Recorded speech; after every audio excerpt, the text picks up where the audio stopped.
Hi, this is Sean O'Toole with Foreclosure Radar's California Foreclosure Report for May 2010.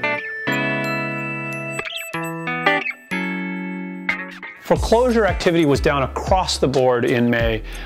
First, let's take a look at foreclosure filings. Notices of default, which start the foreclosure process, down 17.25%. From April to May, down year over year 43%. Notices of trustee sale filing, which set the auction date and time, down almost 12% in May, and down year over year 35%. Way down this month, and it really makes no sense when you look at the number of homeowners that are delinquent on their home loans in California. Love to say it's short sales or loan modifications that are making that gap, but we're not hearing about much success on either of those. Instead, it seems to be just delays.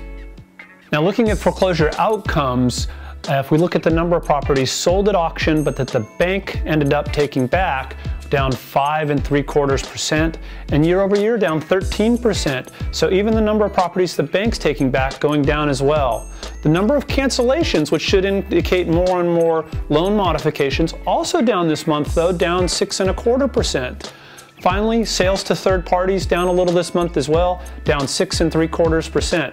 Now, cancellations still, though, are up 140% year over year, and sales to third parties up 75% year over year. So both of those have still increased dramatically from the prior year.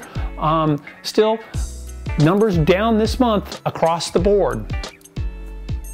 Now, looking at foreclosure inventories, like filings and outcomes, also down across the board. I really want to emphasize, we haven't seen this before where all the foreclosure numbers are down across the board really since this thing got started back in 07, 06. So pre-foreclosure inventories, this is the number of folks currently in the pre-foreclosure stage. Notice of default filed, not yet scheduled for sale. 144,000 folks currently at that stage, down a little over 5.5%, down year over year, almost 17.5%. Now, those scheduled for sale, second stage of the foreclosure process, scheduled for auction, 132,000 folks currently in that stage, down 4% from the prior month, though still up 18% year over year. Now, take those two numbers together, we have about 276,000 folks currently in the foreclosure process. Compare that to the number of folks currently not making their payment in California, which is around 1 million, and it makes no sense. After you're 30, 60, 90 days late, you should go into the foreclosure process. That's not happening anymore.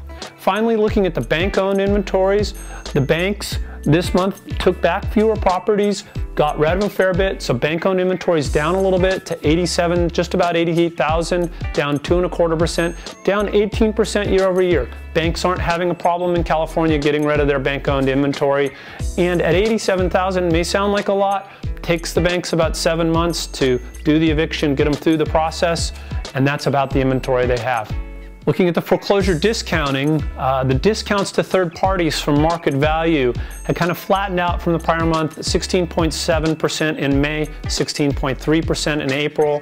They got worse coming into this year, considerably worse, started to improve a little bit, but have flattened out right now. Those that the bank take back, the opening bids on those, the bid the bank places, are typically 18% higher than market value. That's why investors don't buy those. And we still see the vast majority of properties going back to the bank, about 80%, 20% being purchased by third parties. Now, the foreclosure timeframes didn't change much this month. The time that it takes to foreclose is a little bit lower, actually, down just 1%. But the total days at 235 days is about 2 months longer than it was 1 year ago. So the only real big takeaway that I have for you this month is that foreclosure is taking longer and longer to occur, even though it didn't change much this month. Time to resale took the banks just a little bit longer this month at 252 days. And for third parties, the investors down there, is basically the same as the prior month, around 163 days. That's up though about 20 days from the best they were doing kind of end of last year. So it's definitely taking investors a little bit longer to get their properties resold right now. This is Sean O'Toole. Thanks a lot for joining us for the May 2010 California Foreclosure Report. Until next time.